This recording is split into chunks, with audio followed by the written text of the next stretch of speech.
সমস্যাটা দেখতে পাই এবং এই সমস্যাটা হওয়ার কারণ কি বা এই ফিড পায়খানা হলে আমাদেরকে কী মেডিসিন ইউজ করতে হবে বা আমাদের কী করণীয়। তো পুরো বিষয়টা আমরা কিন্তু আজকে এই ভিডিওর মধ্য দিয়ে আলোচনা করব। তো এখন যারা চ্যানেলটিকে সাবস্ক্রাইব করেন তাদের কাছে আমার বিশেষ অনুরোধ, চ্যানেলটিকে সাবস্ক্রাইব করে দিন এবং বেল আইকনে টাচ করে দিন। যখনই কোনো নতুন ভিডিও আমি এই চ্যানেলে আপলোড করব তখনই আপনাদের ফোনে নোটিফিকেশন চলে যাবে। তো চলুন ভিডিওটি শুরু করা যাক। তো প্রথমেই আমরা জেনে নেব যে এই লুজ ড্রপিং মানে ফিড পায়খানা হয় কী কারণের জন্য। তো আমরা দেখে থাকি যে 30 দিনের পরে যখন আমরা স্টার্টার থেকে ফিনিশার আমরা যখন ফিড আমাদের ফার্মে প্রয়োগ করি তখন কিন্তু এই সমস্যাটা দেখা দেয় ম্যাক্সিমাম টাইম। তো এটা এই কারণের জন্য হয়, ধরুন আমাদের স্টার্টারে যে পরিমাণ প্রোটিন থাকে ফিনিশারে কিন্তু তার থেকে বেশি পরিমাণ প্রোটিন থাকে। তাহলে আমাদের স্টার্টার যেহেতু কন্টিনিউ আমাদের পাখিটা খেয়ে আসছে সেক্ষেত্রে তার হজম ক্ষমতাটা সেই পরিমাণে আছে। যখনই ফিনিশার দিয়ে দেওয়া হয় তখন হাই প্রোটিন যখন খাবারটা পড়ে তখন হজম ক্ষমতাটা হজম না করতে পারার কারণে কিন্তু আমাদের ফিড পায়খানাটা হয় এবং আমাদের লুজ ড্রপিংয়ের এই সমস্যাটা দেখা দেয়। এবার এই লুজ ড্রপিং হলে আমাদের ফার্মে কী কী ক্ষতি হয়। এই লুজ ড্রপিং হলে আমাদের ফার্মের যে লুজটা থাকে যে লিটারটা সেই লিটারটা কিন্তু নষ্ট হয়ে যায়।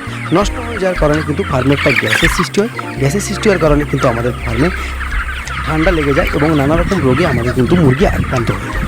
সেক্ষেত্রে কিন্তু আমাদের যে ফিডের যে এফসিআর সেই এফসিআরও কিন্তু নষ্ট হয়ে যায় এবং আমাদের কিন্তু যে মুরগির বডি ওয়েটটা যেভাবে গ্রোথ হচ্ছিলো সেভাবে কিন্তু গ্রোথ হয় না এবং আমাদের কিন্তু মুরগির যে বডি ওয়েটটা সেটা হচ্ছে লুজ হতে থাকে। সেক্ষেত্রে কিন্তু আমাদের ফার্মের রেজাল্ট খুব খারাপ হয়। এবার যাতে লুজ ড্রপিং না হয় তার জন্য কী করণীয়।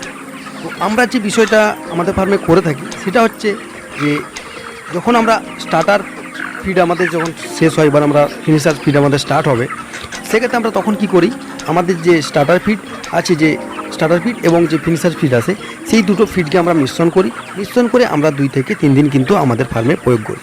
তারপরে কিন্তু আমরা ফিনিশার ফিডটা দিই। সেক্ষেত্রে কিন্তু আমরা দেখে থাকি যে লুজ ড্রপিংয়ের হওয়ার সম্ভাবনাটা খুব কম থাকে। তো এই লুজ ড্রপিং হলে আমরা কী মেডিসিন ইউজ করব। তো আমরা সম্ভবত দুটো মেডিসিন ইউজ করে থাকি, যে কোনো দুটো। যদি আমরা ডুয়াপিম পেয়ে যান তাহলে খুবই ভালো আপনারা, আর যদি সালকোপিপাম তাও চলবে। তো আমরা ম্যাক্সিমাম ক্ষেত্রে কিন্তু ডুয়াপিমটা ইউজ করে থাকি। তো এই ডুয়াপিমটা ইউজ করতে গেলে আপনাকে কত পরিমাণ দিতে হবে বা কখন দিতে হবে পুরো বিষয়টা কিন্তু আজকে আমি আপনাদেরকে বলব। তো এই ডুয়াপিম আপনাকে রাতের জলে দিতে হবে। তাহলে আপনি যেদিন এই ডুয়াপিমটা ইউজ করবেন সেদিন কিন্তু আপনাকে কোনো জল শোধন কিন্তু আপনার ফার্মে ব্যবহার করা চলবে না এবং আপনাকে রাতের জলে আপনাকে হচ্ছে 100 পাখি পিছু আপনাকে 20 গ্রাম আপনাকে রাতের জলে 2 দিন খাওয়াতে হবে। 2 দিন খাওয়ানোর পরে দেখবেন যে আস্তে আস্তে কিন্তু আপনার ফার্মে কিন্তু ওই লুজ ড্রপিংটা কমে গেছে বা আস্তে আস্তে সেরে উঠেছে।